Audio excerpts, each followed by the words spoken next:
football fans are being exploited because they love the game, and the game isn't giving enough back. Ticket prices, kick-off times, the fan isn't coming first a lot of the time, and this is just another example of that. I think you always want the best players possible going to these tournaments because you want the best players representing England, you want the best chances of winning. If for whatever reason Ben White has decided that actually that environment isn't one that he wants to be in, it's one where he doesn't feel as though he can perform to his best, I don't personally see a problem with it. England, England, England. It's been a very eventful week, boys. It's like a woke England kit you've got on. Yeah, it's the first woke edition. Captain Tom is rolling, by the way. Yeah, should I put the collar up? Today's football trending is all about internationals, and we're going to be speaking all things England. We're going to start off with England-Brazil. Yeah. How do you think the game went? It was an international friendly.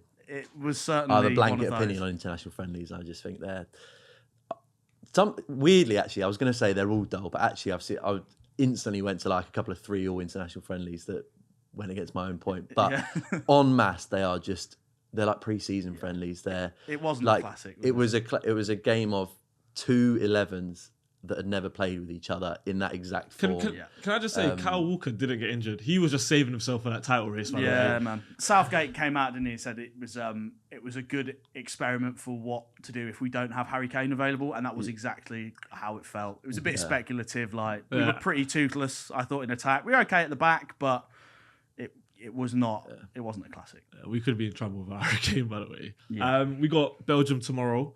Who do you want to see starting? There's a lot of players to go from. Like, there's a huge amount of players. Ben White. Yeah, Ben White, yeah. Actually, we're going to get onto that later in the show, actually, because Yeah. there's some huge controversy about that. To be fair, I never really know what we can learn from games like England-Brazil, particularly like, I'm looking forward to the Belgium game because that gives you more of an idea of where the bar is. It's European competition. It's a more relevant game with it being the Euros coming up. I think that the one thing we probably learned yesterday is that A, we're fucked without Harry Kane, and also B, there's probably still a couple of spots on that plane that have now been blown wide open. I mean, I would have loved Lewis Dunk to have had a good game yesterday when he came on. He had a shocker. He's probably talked himself off the plane. Especially with like centre backs being so like competitive. Yeah. It's a tough one because Tomori didn't even get picked, who's killing it for Milan. Obviously, he doesn't do amazing for England. So it'll be interesting to see who gets on the plane. And obviously, when we get closer to the Euros, we're going to be picking our Euro squads. Yeah. So I'm interested to see. So me and Jem went down to England, Brazil to speak about the beautiful New England kit. Obviously, there was a lot of controversy about the cross and also the pricing. So we wanted to ask the fans what they all thought about it. Even if they had the rainbow flags on the arm or something, absolutely fine. Or it's the fact that they've said they've changed the St. George's cross. If they just said, oh, we've included a new inclusion flag, then no one would care. I think it's a minor detail that's probably been blown out of proportion a little bit. I understand like why people have a connection to the red and the history behind it, but I think in design, changes happen a lot, and a lot of the time it is just to match the overall vibe of the kit. So I think the way they've done it looks great, so we should just move on and make sure it looks nice. Me personally, I would have kept it the same. I think it makes sense. It's never, never changed it before, so what's the point now? You might as well just continue. It means the same thing. It's England at the end of the day, That's all it is. That's all there is to it, in my opinion. It don't really bother me too much. It's the world now, isn't it? You can't make everyone happy, so. I don't think it should be changed. It's a football team and we shouldn't get political in football. It wouldn't happen to other countries, and I'm happy to be quoted differently. I'm not going to buy the kit personally. I don't understand why they've done it. £85 for just an adult, I think, is quite a large amount. To do that to people that are coming to obviously pay the tickets to come and watch everything anyway, and then on top of that, obviously you want to be proud and support your country, but some people just cannot afford that. Like that's crazy. Nowadays, naturally, everything's going up anyway. It's way steep on the steep end, given inflation and given everything. At least keep prices down for the kids. Anything above 100 is too much. End of the day, most of the kits are made in China. The cost of probably making it is less than £10. So I think Nike charging over 100 for them is criminal. Because it was like £60 before? Yeah, you can't double a kit like that in like a year. That's a joke. No. A lot of the football fans are from working class families. And how you expect them ones to pay £85 for a kid stop? And then you have, I'm not a parent, but you have probably the guilt of a parent that can't put their kid in a kit because it worth £85. It's like a week's shop. The guy at the beginning, by the way, the first point that he made was, you could just put the rainbow flag on it, and honestly, people wouldn't care. You don't know England fans, do you? Yeah. Could you imagine the Joey Barton outrage? would have found a way to... Oh, my God. He always finds a way to be outraged by something. But, yeah, I do. To be fair, I do actually feel a little bit more woke since I've bought this kit. Like, 100%. And also, actually, if you look really closely, you can see just like little snowflake patterns as well. It's nice. Subtle. Yeah, very subtle. And it's, I'm being infected by the wokerati. I'm much more woke than I was when I bought the kit. Vessel I was actually super right wing before I bought this kit. Yeah, he was. You should read his tweets. Yeah. He is. It is scary, like the controversy this kit has caused all over, like all the politicians coming together for England kit. Oh, it's mad, by the way. They won't feed kids. They won't nationalise the trains or water or anything else. They won't tax the fucking billionaires, but they will kick up a fuss about a little fucking collar on a There's so many things that go wrong in this country, and the England kit is where they was like, yeah, you know what, we're gonna all come together and make a change. Yeah. And a change where, like, it's so funny when, like, politicians are like, oh, yeah, like, Nike needs to take back all the England kits and change it. Like, Nike have put hundreds and thousands of millions of pounds. I promise you, the PR people at Nike are so gassed that everyone's speaking about this kit. Yeah, like, they generally don't care for politicians to turn around and be like, get rid of it now. The whole thing is full of hypocrisy in every single way, because you hear a lot from politicians, like with, I don't know, the obvious political example is like Rashford and stick to football. Like there's a podcast about that, and that's sort of the ironic statement that's become. And then actually Nike didn't politicize the flag on the collar. Like there wasn't too much furore about it in terms of like, we've changed the St. George's flag to be inclusive. It's actually like they've said it's like a football tribute to the 1966 training kit. So it's like, it might be a little bit nice. As the guy said, it's like a design point.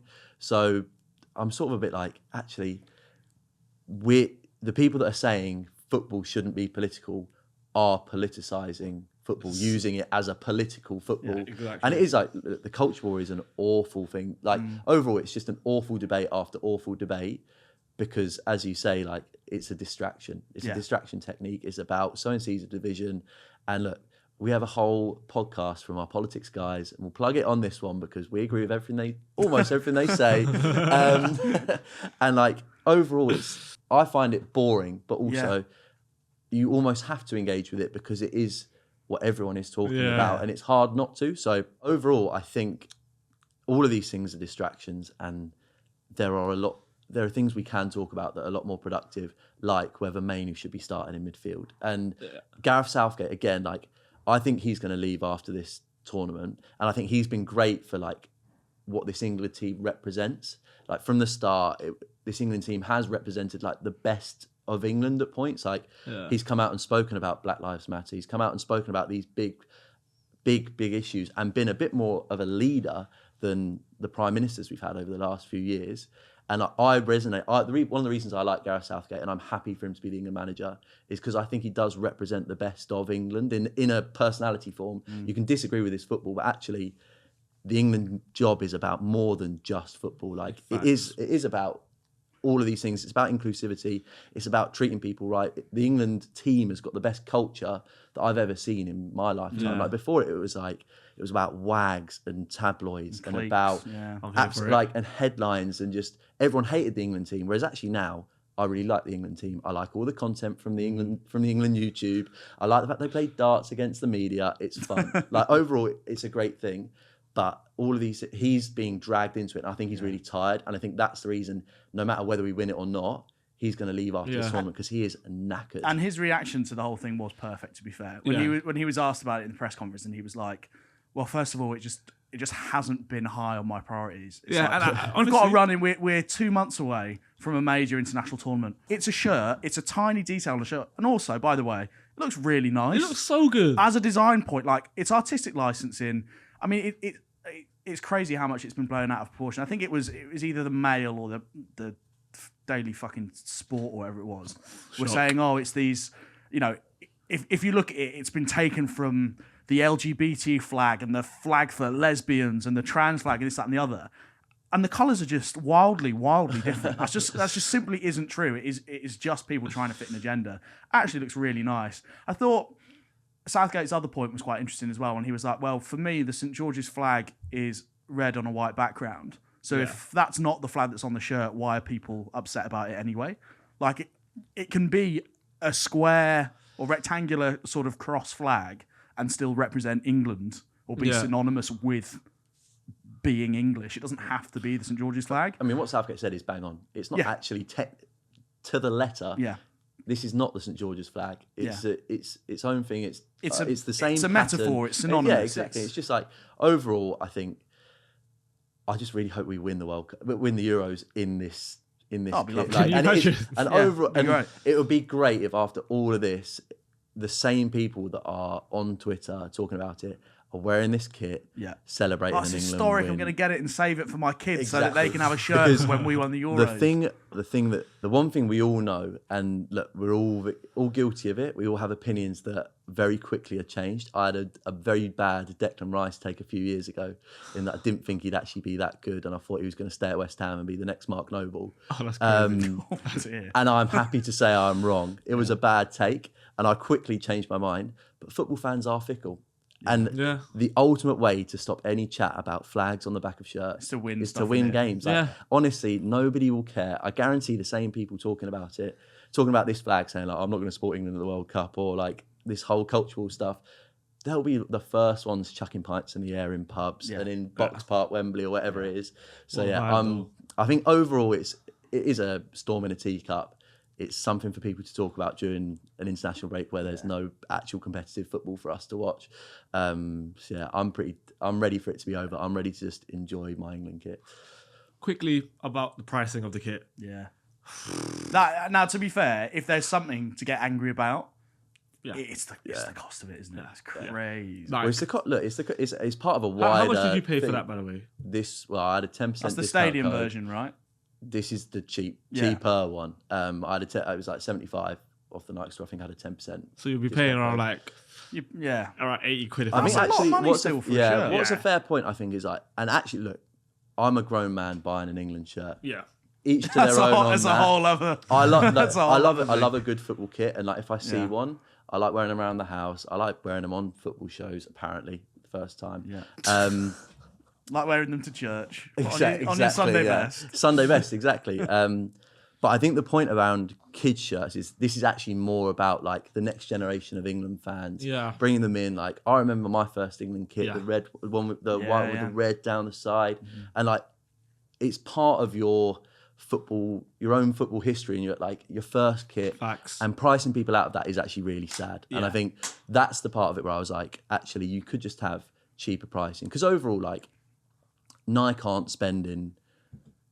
If I've paid 85 for this, Nike aren't making a tenner on this. It's not 75 quid. As the guy said in the video, those shirts are £5 shirts. The margins are a joke. Yeah. So with inflation, with the cost of living, and with, I think you do, from big corporations, you do want to see some form of like, I don't know, heart. And I think actually you're not going to get that from big corporations generally. But actually, I think it's sad that potential like 7-8-year-olds whatever are being priced out of their first England kit because families can't afford it. Because imagine you're a parent with 3 kids.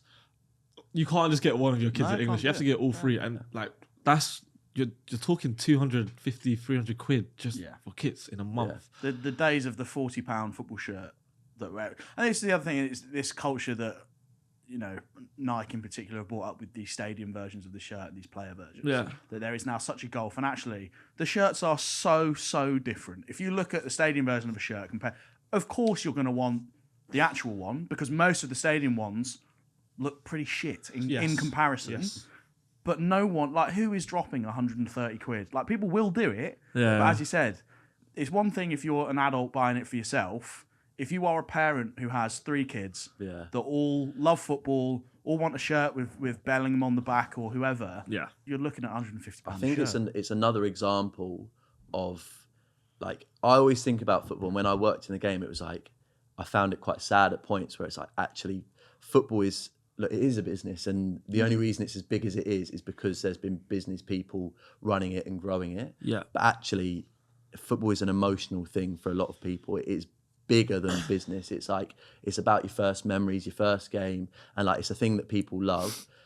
And like we spoke about it with the League Cup final, with like ticket prices, with where Wembley is, and like a family from Liverpool, a family from Manchester coming down and having to do that 3 or 4 times, and people being priced out of something that they really, really love and enjoy. And that's the part of football where I'm like, occasionally just things like this actually make me a bit sad, where I'm just like, football fans are being exploited because they love the game, and the game isn't giving enough back sometimes. And like Nike aren't necessarily doing enough on like kids' prices on shirts. And then there's like the Premier League and like ticket prices, kick-off times for like Newcastle fans playing away at Bournemouth at like 5:30 on a Saturday. And it's like the fan isn't coming first a lot of the time, and this is just another example of that. And it's sad and it's annoying, and at the moment there isn't much. Part of me thinks there's not much hope for change. Last one before we move on. Ben, you've got an England kit. Joe, will you be buying the England kit for the Euros? I think I will be. I think I'm going to get the away one. I like it. I really like the away one. I think it's a little bit different. It's quite classy. I saw it in the... I did actually go into the Nike store on Friday. I wasn't like Ben. I didn't actually just throw my money at them for it. But I did see it, and I saw the authentic version, and it's lovely. It's very nice, but... The authentic's the real one, right? Like as closest to the real version. It is a nice shirt. I think I will probably end up getting the away one, whether it's the authentic 130 quid one. Just get one with like 2 lines on the back. I might look at DHgate and see what I can get. Not that I condone the buying of counterfeit footballing shirts. Please don't do it. But also, they're a fucking rip-off, so maybe you should. Well, I'm broke, so if Nike want to send me a kit, alternatively, Nike, send them in. Send them in, Nike. We've just spent 5 minutes, by the way, being like, you're pricing fans out of football. Nike, please send the shirt. Nike, please, Daddy Nike. Please send the shirt. So whenever a new England squad gets announced, there's always controversy in the players that do get picked, but also the players that didn't make the squad. And we thought it would be an amazing opportunity to ask England fans who they would have wanted to see make the England squad this time round. I think for England going into a major tournament, you need to sort of pick on the players and how they're playing now. Like, I don't agree Maguire. I support Man United. I don't agree Maguire should be in the squad. Same way I don't agree with Jordan Henderson should be in the squad compared to the likes of Ward-Prowse. If you're basing it off how they're playing at the moment, Ward-Prowse should have been in there over Henderson. But Kobe Mainoo, he had to go up. It didn't make sense. He didn't get picked in the first place. Jack Butland, playing for Rangers. He should have been in the squad. That's one thing. I was a joke. Well, Ward-Prowse, I think he should have come in. I think Ward-Prowse would have been a good one to come in for set pieces and things like that. I think it definitely would help us in that kind of area. Mainoo myself, I'm a Man United fan, so I was very happy with that. But I think as well, Ward-Prowse, he can bring that kind of thing. He's got a little bit more experience at the moment. But Mainoo, as you've seen this season, he's had the experience of like the most experienced players that there are in that squad. So I think with time, playing more games like this will give him a really good opportunity. James Ward-Prowse, possibly. I think he's good on set pieces, corners. In previous tournaments, I think that's been something we've done really well in. Harry Maguire, John Stones clearly good in the box. So his deliveries, I think, crucial later into a game. Mason Mount, when he's firing again, honestly. The one player would be Sterling. Okay. I think he's been hard done by. He's not having the best season, but he's not doing as badly as how bad that Chelsea side is doing, if that makes sense. He is still one of the better performers in a bad Chelsea team. And for England, he's been brilliant. He's been the difference. He has something different to what the other players have. His end product isn't at the level that you need to be the top world-class player, but every other part of his game is unbelievable. We've spoken about Raheem Sterling a lot. We spoke about him a lot last week and about his influence in a Chelsea team. I think that guy, again, is spot on in an underperforming Chelsea team. He is still a reliable player. I wouldn't be surprised if he does go. I think it probably depends on how he finishes his season with Chelsea. I would have him for experience, but I think there's a lot of good players that will probably feel like they deserve a shout. Yeah. This year, I think it's the most amount of players that could feel really hard done by. And like in the couple of previous tournaments, I think there's only been like probably 1 or 2 that have been like a shock omission. Yeah, really should have gone. Whereas actually this year, I think with like this squad was sort of strong. That's without a couple of players injured, like Sterling. I think Barkley can feel hard done by not being in this squad, just as like to see where he's at in like a different sort of team, different style of play. So there was a lot of set pieces in the England game, and a lot of the names that we mentioned in that VT was James Ward-Prowse, and we know how prolific he is with set pieces. Do you think he's a realistic option? I think he has to be. I think he, like you said, Ben says there'll be a lot of players this year that will feel really hard done by. Yeah. I don't see what more James Ward-Prowse could have done. He's done really well since moving to West Ham. Yep. He's always felt on the fringes, and we saw yesterday we were pretty toothless really without Harry Kane going forward. You then have to look to the other areas of the pitch to make up for that. Yeah. And as you said, we had loads of set pieces. We weren't a danger at any of them. You had Phil Foden on them. We weren't dangerous. Yeah. Having someone like James Ward-Prowse who can grab those moments could be really clutch for us. Yeah. It's big in tournament football. Like the 2018 World Cup team was built on set pieces. Having seen a lot of Ward-Prowse over the years, the set pieces are on the money every single week.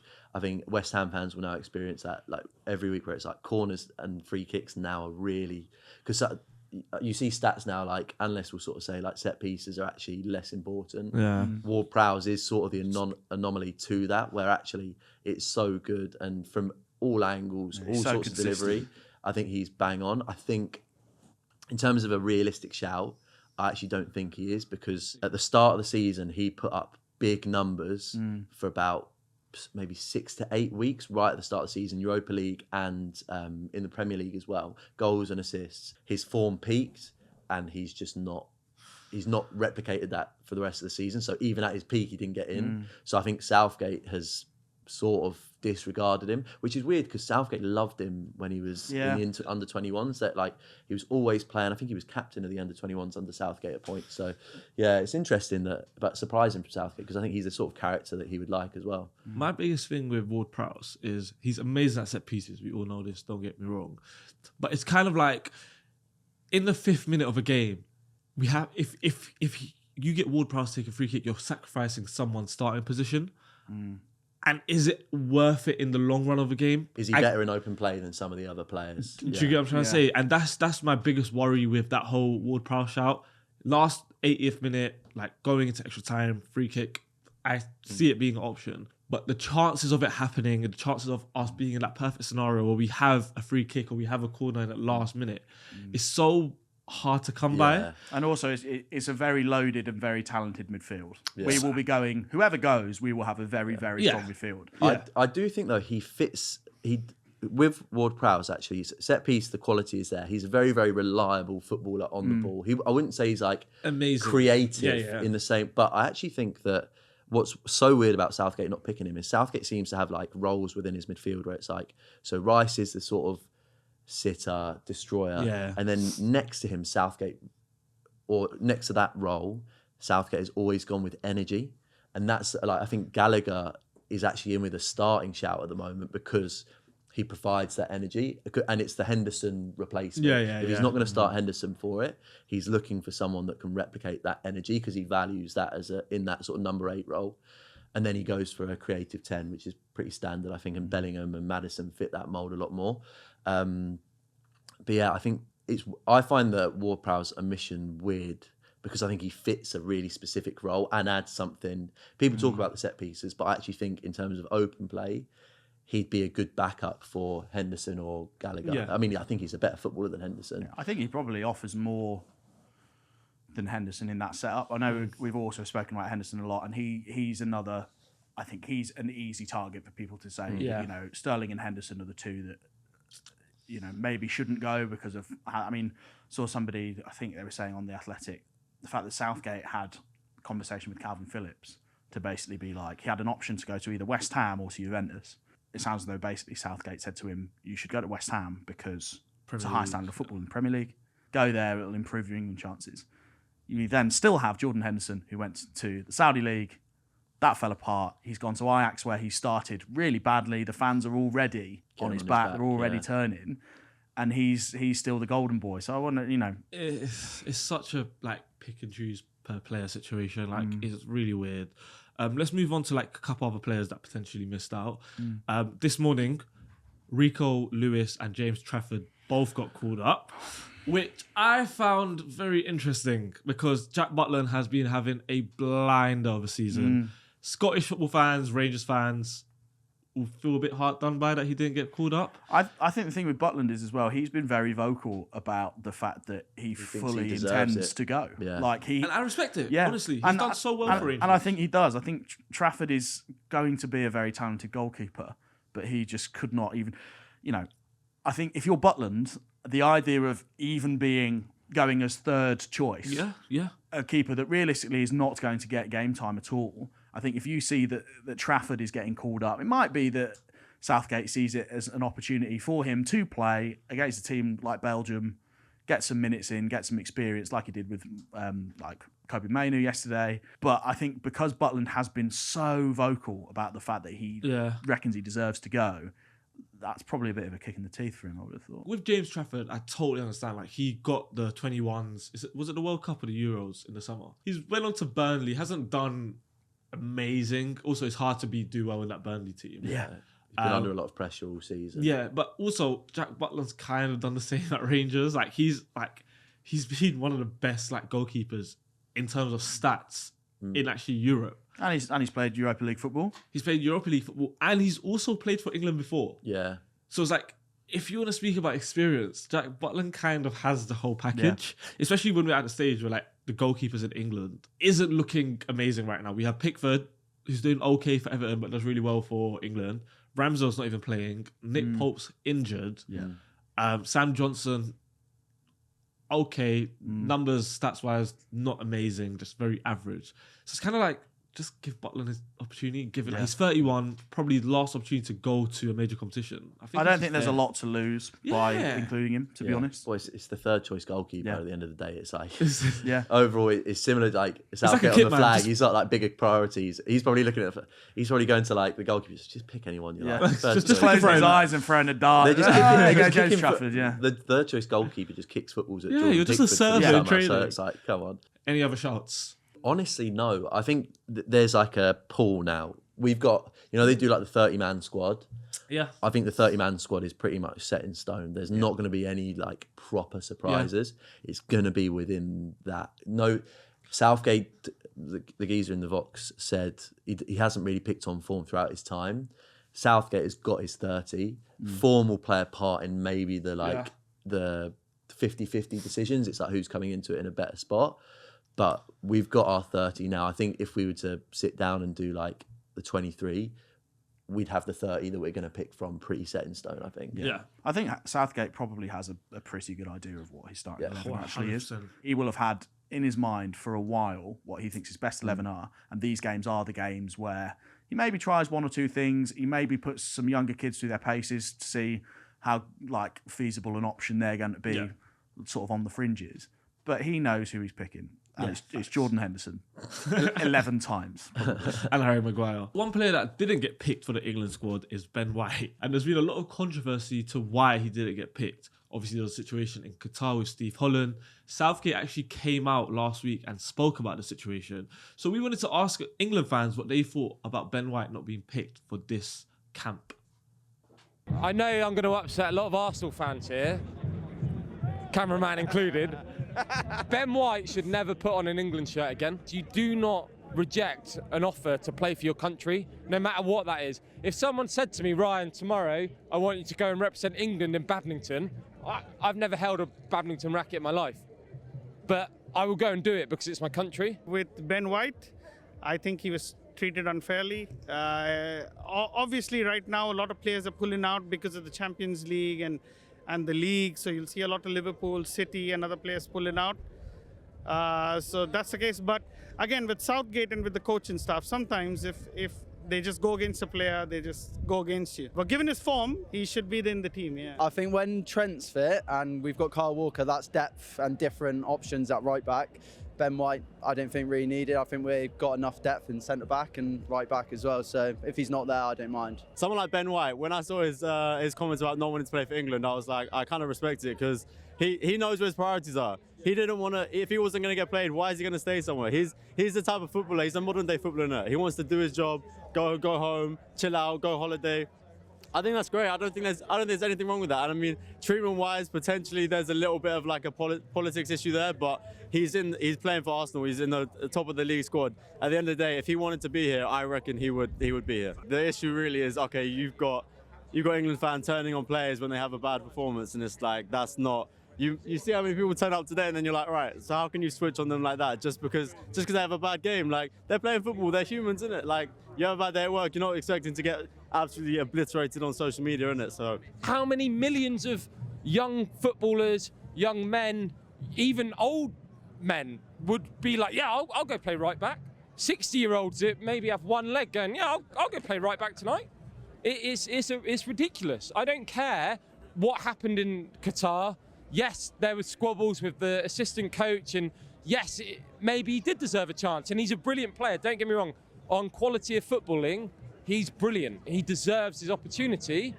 However, you do not turn it down. If you get the opportunity, how few people get even asked to play for their country to then go, oh no, I'm not going to.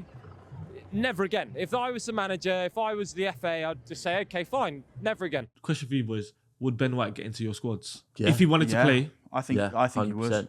But I think Ben White's a great footballer in terms of like with Arsenal. He is part of a high performing defence, firstly, and then also fun to watch. Like flies forward. Like even when he was a centre half, when he was at Brighton, he went on those long marauding runs. So it's not just the fact that he's been sort of freed up at right back. He was doing it and was really sort of an exciting centre half to watch at Brighton and when he was at Arsenal as well. In terms of the actual situation, I think if the stuff is true with Steve Holland and Southgate, is sort of, if he's lied, we don't know whether he has or hasn't. There's a lot of, as you say, like Twitter conspiracy theories where it's like, this exactly happened. I can back it up. I've seen tweets where it's like, check this with these players and it's 100% true. I think if Southgate has then sort of said, look, there's no problem with Steve Holland, he just doesn't want to play for England, I think that reflects poorly on Southgate. I also think even if Ben White doesn't want to play for England, it's his decision to announce, 100%. I think. And I think for Southgate to have sort of denied him the ability to announce that publicly for his own reasons. He's pulled the rug out a little bit there. It means that fans can sort of say, he's a disgrace, and it opens up that forum. And which is mad, to be fair, because the thing that everybody has always said about Gareth Southgate is that his man management and the way that he deals with people on a personal level as well is absolutely second to none. So it feels a little bit out of character for me that he said that. I think you always want the best players possible going to these tournaments because you want the best players representing England, you want the best chances of winning. If for whatever reason Ben White has decided that actually that environment isn't one that he wants to be in, it's one where he doesn't feel as though he can perform to his best, I don't personally see a problem with it. And also, I'm not being funny, if he doesn't want to go, someone else will. We have plenty of talent. It's not conscription. No, exactly. I respect the fact that he is seemingly making this decision for himself. And as I said, Southgate's pulled the rug a little bit here, which maybe isn't great. I think the thing with Southgate and like culture is a big part of this. I think there's an element where, look, he's been great for the environment of the England squad. They set up camps and there's like attention to detail and like creating a better environment. And I think from his perspective, he might see Ben White's attitude to the game, like it's sort of well documented that he doesn't watch football. He's not your average footballer where it's like his dream to play professional football, his dream to be to play for England. So I think he might go like, and then maybe Ben White has a bit of a different attitude to other footballers when they're on England camp, whatever it is. So he might see it as like bad egg. And then as soon as you've got that, actually Southgate's protection of culture and the environment would lead to him just getting rid of Ben White outright, I think. So I think in my head, that's what's happened. Like, I think overall, Southgate and Steve Holland have probably gone, he's just not a culture fit. So we need to protect the culture. And look, we don't know the ins and outs of it, but I think if Southgate has hung him out to dry, I think it's a bit harsh to have denied him the opportunity to potentially, under a New England manager, have that. If it's just a personality thing, I think, look, fair enough, Ben White, stick to your guns. But also fair enough, Southgate, stick to your guns, protecting the culture. It's just a personality clash. Happens in the workplace, happens in football. But then I think for him to like say he doesn't want to play for England, it damages the reputation if it goes past if it goes past that, I think, and Southgate's not going to be there forever, and Ben White, I would imagine, would quite like to play for England. But I also think it's a bit sad if Ben White is either denying himself or being denied the opportunity to potentially win a major trophy with England. And that's sad for my overarching emotion is actually just sad for Ben White, unless he really just doesn't want to play for England and he doesn't care about it. In which case, have a great holiday in 11 Arif, mate. It's the thing with some footballers, they just generally don't care. They play football for the money. The reality is some people play football for the money. I'm not saying Ben White does, but some people just want that international break as a way of going away, kind of spending more time with their family, because it's a time constraining sport. And also, this isn't a new thing. David Bentley fucking hated football. Benoit Asuakoto, when he was at Spurs, fucking hated it. Brilliant players, really on their day, really good players. And there were other players that retired as well. Scholes made himself unavailable. I think Michael Carrick, Wayne Bridge. We spoke about to Wayne. He does not watch football now. He literally does not watch football because he couldn't fucking care less. He did it because he was good at it, and he would have had good moments. But it's the same with all of these players. I don't think it's a new thing. I think it's very easy when there's an international tournament around the corner. It's very easy for fans to get overly emotional about it and to maybe be a bit offended by it. I don't think it's fair for Southgate to say what he said because of the fuel it pours on the fire for the fans. Like Finn's just made a really good point off camera about it. Reminds me of Hoddle with Beckham and how he got hung out sort of early in his England career, and how essentially, as you've said week after week, if Paul Pogba gets shat on, Paul Pogba's going to play up to it. Do you know what I mean? And I think it's not helpful to have the fans saying that about Ben White, because also if this situation changes, like you said, if Southgate goes, he finds himself back in the fold, he's playing really well, the same England fans are going to be wanting him to have absolute blinders week after week. So it feels a little bit muddled to me. Yeah, it's a really peculiar situation, but what I can agree on is Southgate, in that press conference, he said what he said to basically save his own back. He was like, the option's there, he just doesn't want to do it. So I think he got tired of the whole Steve Holland. He was almost protecting his assistant manager more than anything. He was like, I'm tired of Steve Holland being blamed for this. I'm going to come out and say a pretty vague statement. And also, to be fair, I think being this close to the Euros, he doesn't want those questions. The questions that he wants are, out of the players that you have picked, why have you picked them? What are they going to bring to the squad? Why do you want to put them on the plane? That's the stuff he's thinking about now. If it was just a random international break, not in a competition year, I don't think anyone really bats their eyelids at all. I think it's interesting how this subject has kind of creeped back up again. After no one really caring about it. Because Arsenal have done really well. That's the thing. It's because week after week you're seeing how good he is. And it's an obvious one. He is one of our better defenders, certainly in the form that he's been in Arsenal this year. But again, if he fancies throwing absolutely everything at a title race and then taking a long summer holiday, so be it. Don't blame him. To finish off football training today, we have a Euro-themed quiz. Of course, with Joe, we have to have quizzes. We're going to get Joe and Ben to go against each other. There's 9 questions, 3 easy, 3 medium, 3 hard. I'm normally hosting these things. I don't normally get to. I thought I'll give Joe the weekend off. Let's do it. So cool. Oh my god, Ben's literally just looking at my screen. I couldn't tell you anything about this quiz. He wears woke flags and he cheats at quizzes. It's disgusting. But the answers are Paul Scholes. Okay, cool. Question 1. Come on then, Ben. Let's go. Let's be having you.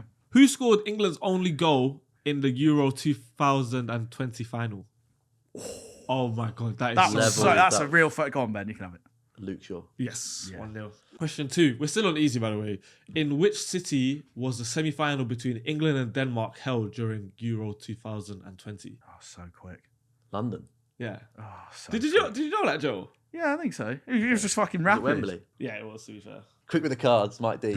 Last easy question. Which country won the Euros in 2004?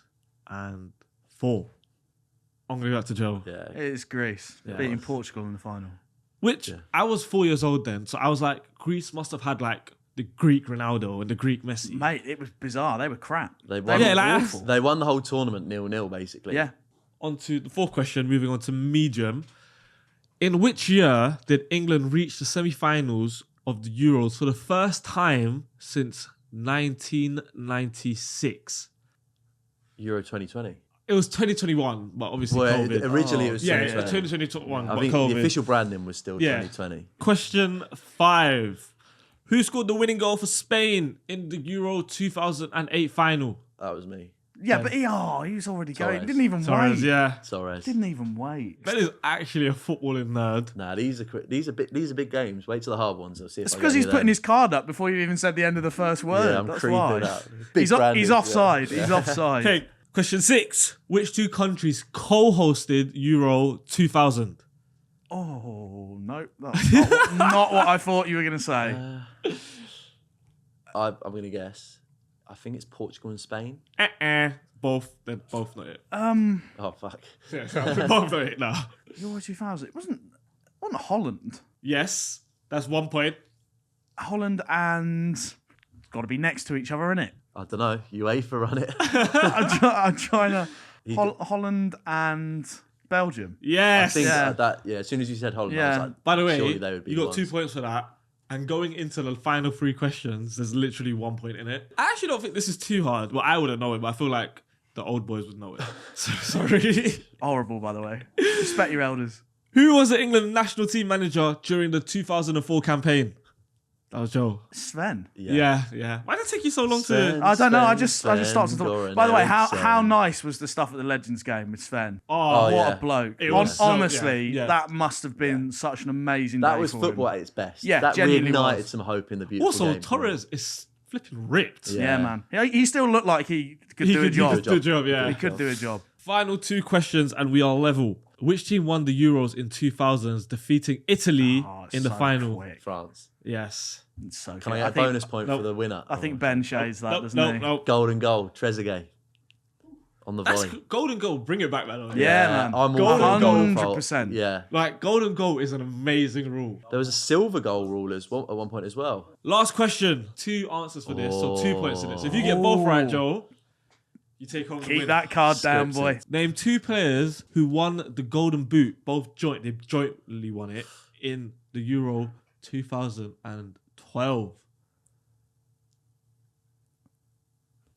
Go for it, Joel. Right, so it's Spain that won Euro 2012. I'm going to say they're both winners. No, they both got. They both They're won the both- Golden. they shared the Golden Boot, Yeah. but they didn't both win it. Yeah, one won it. Fuck. One won it. Fernando Torres is one, and 10. Miroslav Klose. No. Oh no. In my head, and this might be just like I read an article about him the other day. Is it Balotelli? Yes, it is well Balotelli. done. I'll give you that. That is a It was great shout. the Good goal in the knowledge. semi-final where he smashed it past in Germany against Germany. He scored 2. Yeah. And where he did the celebration. Sometimes reading comes in handy. It's Yeah, good. there you go. Do your research. Well, big up, Ben. Well Take the played, dub Ben. there. Yeah, that was good. Just though. nicked Yeah, it. I Good enjoyed- quiz, that was- mate. Enjoyed yeah. that. So, can I Yeah, go on. take the quiz again for next week? I don't care. Yeah, sure. Being a quizmaster's fun. As long as I keep my 100% record on these quizzes. Yeah, I'm- it is I'm just- That's okay. true, actually. We need to get a guest Yeah. in that doesn't Well, win right. quizzes all the Could time. you get like Statman David or something? Yeah, Just yeah, absolute yeah. pepper Ben. Guys, that's it for Football Trainer this week. Make sure to like, comment, subscribe. Tell us who you think should be in the Euro squad. Make sure to comment below, and we will see you guys next week. And we're out.